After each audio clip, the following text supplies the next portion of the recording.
Hello friends, welcome back to my channel. My name is Danny and today I thought I would do a little Thanksgiving.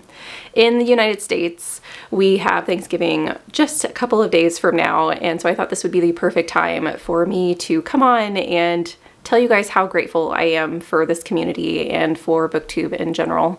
I recently hit 2,000 subscribers, and so I would like to welcome those of you who are new and thank those of you who have been around for a while. And I kind of wanted to do that in a little bit of a different way. This video is going to be slightly sappy, so I apologize in advance for that, but it's going to be fun and also interactive. I have a little bit of a scavenger hunt, I guess, with bucket list-a-thon. Scavenger hunts are on my brain, and I am going to give you guys some prompts, some Thanksgiving prompts, specifically things that I am thankful for in the book community and in YouTube in general. And I'll give you a book of mine that I have read in 2025 that I've really loved. They're not all favorites of mine, but they are definitely all on my shelves, all books that I want to reread. So I guess I shouldn't say they're not all favorites, but they're not all 5 stars, is what I was getting at. And in between each of these prompts is a connection, because I think that making connections is one of the most important things in my life and in Thanksgiving in general. You want to make connections with people and with the things that you choose to do in your life, whether or not it's focusing on your career or your family or traveling or anything that you love to do, a connection with that in some way is formed. And so I wanted to kind of show that through these prompts are going to have a connector prompt between them, or a connector item, something that is similar between the two books that fit the 2 prompts that I will share with you guys. And I would like you to play along with me at home. Now, you can play along with the whole game and give me a book for each prompt and tell me what your connection is between them. Or you can just do the last one, because how this game will end and how I really want to include you guys in this Thanksgiving that I am doing is I would like you guys to take whatever my last book is in the last prompt, and I would like you to connect it with one of your favorites for the year and tell me what the connection is and what the book is down in the comments down below. I'm going to make a list of those, and then I will do a Thanksgiving vlog. I'm not going to read every single book, but I'll use kind of a random number generator and I'll pick 2 or 3 to do. And maybe I'll do this throughout the year. I think that would be fun to do in 2026 is like subscriber vlogs where I read some of your favorites from the year. So that's the plan. I am going to start. I have my notes written down below, so I apologize. I'll be looking down. I'm going to start with community, because as I've stated, I love the Booktube community. I think that we have created such a weird little space on YouTube that is so different than a lot of the other communities that I have been a part of. Not obviously in as great a way as I am now, because I'm not a creator on any other portions of YouTube, but I feel like Booktube is unique in that we are very supportive of each other and loving and welcoming, and not to say that there isn't other corners of YouTube that are like that, but I just feel like we are special in that, and I'm going to continue to think that. So that's my first prompt, is community. So if you're playing along, you could choose a book that you think fits that prompt in any way. The book that I am going to choose for the community prompt is one that I think sparked a little bit of extra community, I guess, if there is such a thing on YouTube this year, at least on my channel and some of the booktubers that I'm very close to, and that is Mask of Mirrors. I did a reread of this year and annotated, took notes, and did a recap of this book, a detailed recap, which I'm going to need to go back and rewatch as I move into the next book in the series. Hopefully at the beginning of 2026, I'll be reading The Liar's Knot and doing a recap video on that as well. But you guys were so lovely whenever I was doing my deep dive of this book, and I just love the conversations that we had surrounding the story, the themes within the book. But I think the thing I loved the most is how many times I heard people from other channels And it would be like in a random sprint, and someone would say, I'm really excited, I just finished, or I just started Mask of Mirrors, because I want to be ready for, you know, the recap video that's coming out. And it was just heartwarming to see that you guys were so excited about a book that I've dearly loved, and excited to be kind of part of the deep dive and really get to talk about something in the bookish community. And I know it happens all the time, but I'd never done a book, especially as chunky as this, a deep dive video on it. And so I was a little worried about it, and you guys were just absolutely amazing. So this was a very fond memory of this year, and I can't wait to continue the series with you guys. The next prompt that I will move on to is the adventure prompt, because one of the things I am so grateful for on Booktube is just the adventure that I have gone on to get here. I've done so many things within this community, and just by creating a Booktube channel and talking about various things that I never thought I would do. So it definitely has been, it's taken me out of my comfort zone, made me become a little bit of an adventurer. And so I thought a book that exemplifies this, even though it was a very scary adventure for this person, that is the Fireborn Blade. And the connection that I'm making between the Mask of Mirrors and the Fireborn Blade is that both of these have a female main character. If you guys are doing your own lists, you don't have to use the same connectors that I do. So whatever your first book is, you just have to connect it to your second book in some way. So these both have female main characters.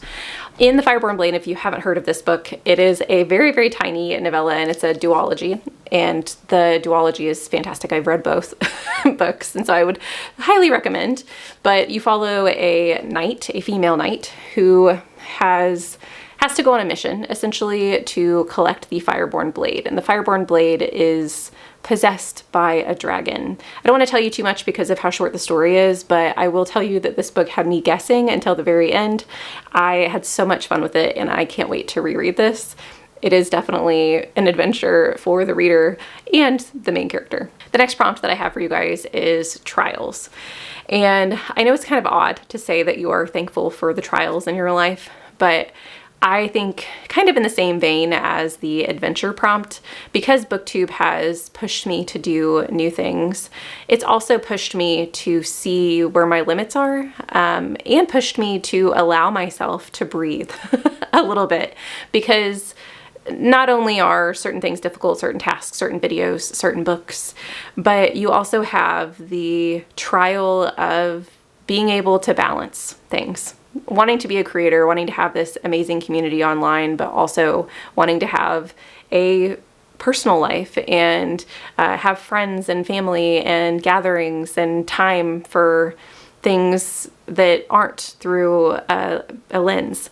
And I have definitely had to learn a little bit of balance this year because of my new job, and also just some other things. But I'm really grateful, though, to have had Booktube as kind of a constant through all of that, because even in times when I did kind of have to take a step back, for instance, there have been numerous times this year that I've just had to tell you guys that I wasn't going to come out with a video on either Saturday or Tuesday, depending on, you know, when I needed the break. Seeing the community come back and be like, hey, no worries, like, we'll see you whenever you get back. Having those trials of me kind of having anxiety over, oh, I'm letting people down. And then having that affirmation of like, no, it's fine. Like, everyone's human. We don't all need to be on all the time. It's perfectly fine to walk away for a minute and come back whenever you have time. I think that I'm really grateful for those moments. So the book that I've chosen for this prompt is Ruin. I just finished this, and it is so chunky. It's taken me forever to, I won't even say complete the series, but to get to the third book in the series, but I really do love it. And there are a lot of trials and tribulations that Corbin goes through in this series as well. The connection that I have between the Fireborn Blade and Ruin is that they both have weapons on the front cover. So that's my connection between my adventure path and trials. So if you haven't read the Faithful and the Fallen series, you would not start with Ruin. You would start with Malice by John Gwynne, and it's a series featuring a young boy. His name is Corbin, and There's so many different characters in the series, but I would think the two main ones are Corbin and Nethair. Corbin is a young boy, young stable boy-ish. That's not really the right thing. He's a blacksmith's son, and a whole bunch of people in the village know him, and he's really looking forward to becoming a man and this trial that he's going through in the first book. And there are a lot of things that start happening in his life that kind of point to something maybe prolific happening, we're not sure, or something, not prolific, prophetic happening. And you know that he's going to have more to his story. You also have Nethair, who is a prince, and he has a war band that he is traveling the countryside with. And there are lots of prophecies within this surrounding, you know, good versus evil, and the God war that is coming that you get to hear about in the storyline. And I really enjoy all of the characters in this, and I love the fact that I've been with them for so long. They all seem very unique to me, and so I've really enjoyed the series, and I need to get to the fourth book because of what happened at the end of this book. The next prompt I have for you guys is great reads I wouldn't have found otherwise. So one of the things I absolutely love about Booktube and you guys and the comments that I get on my videos is I hear about so many books that I've never heard about before. And it's quite amazing with the amount of book content that I consume, that there are still books out there that I haven't heard of. It also makes me sad because I know I'm not going to be able to get to all of them in my lifetime because there's just not enough time in the day to read all the books that I want to read. But keep them coming because I would love to have an even greater list of books that I need to get to. And the book that I'm going to celebrate, because it was brought to me by one of you, actually multiples of you, and that is The Last Gifts of the Universe. This will be on my favorite books of the year list. I absolutely ate this up. And I had never heard of this prior to subscribers. I can't remember what video it was on, but I've had this recommended to me multiple times, and yes, you guys were correct. It is a book that I love. The connection that I made between Ruin and The Last Gifts of the Universe is that they both have animal companions in them. With Ruin, you have Storm, who is a wolven. At the very beginning, she's a wolven cub that is taken in by Corbin. And then in The Last Gifts of the Universe, you have Pumpkin, who is their cat here in the astronaut suit. And he is adorable. If you haven't heard of The Last Gifts of the Universe, you're following two siblings. You have a sister and a brother, and they are traveling the universe to try and figure out why the worlds around them have been decimated.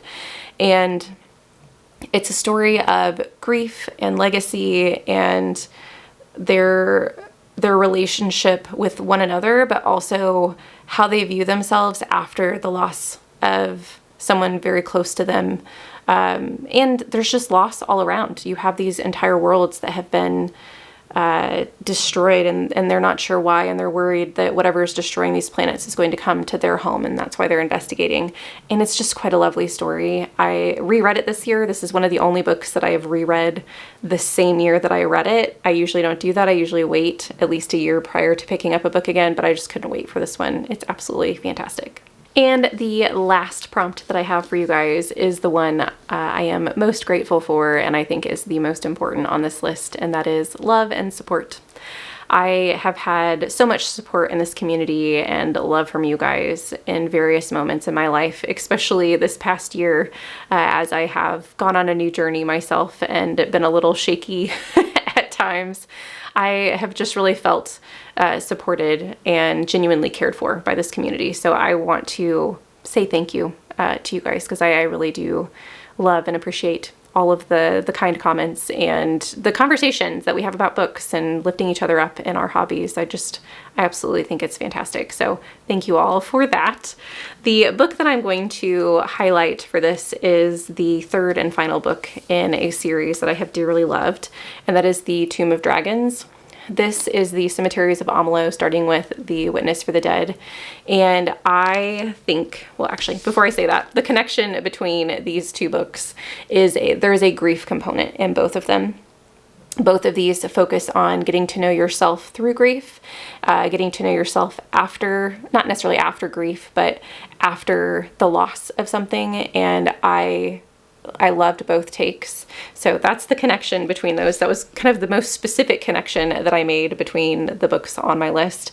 But if you haven't heard of The Witness for the Dead or the Cemeteries of Amalur series, it's a fantasy mystery series featuring Thara Kalahar, who is a witness for the dead. He can literally speak to the dead, but there are stipulations on that. He can only talk to them for a certain amount of time. They can only give him certain information, but it does allow him to be a witness and stand trial, not trial, but allow people to have their dignity and give them what they need after they have passed. And it also allows him and puts him in situations where he has to solve mysteries, specifically murder mysteries. And you get to follow him in this trilogy. And they are shorter books. The first two are in a bind-up that I have up here. But they're essentially all following him in this town of Amalur. And I don't know how to describe everything he does because there's so many like little mini mysteries throughout this as well. The murder mysteries are more spanning of the books, but I love his heart. And I think that this book or these books are full of support and love from the community that he builds in this new town that he's in this new position that he's in. And I just think that it's amazing. So this is my final book for you guys. So if you would like to play along and have your book put into a pile for my Thanksgiving vlogs that I plan on doing, please find some type of connection with the Cemeteries of Amalur, given the short little synopsis that I gave you about Thara Kalahar. Also tell you that Thara Kalahar is an elf. So you have elves, you have dwarves, or not dwarves, goblins in this, and you have a murder mystery, it's a fantasy, so lots of different things that you can find connections with. So you're going to find some connection to connect my book to a book that you have loved, and you're going to tell me the connection and the book and maybe a brief little synopsis in the comments down below so I can add that to my list. I, once again, just want to thank you guys so much for being here throughout the year. I have absolutely loved it, and I look forward to many more to come. I'll see you guys in the next one. Bye.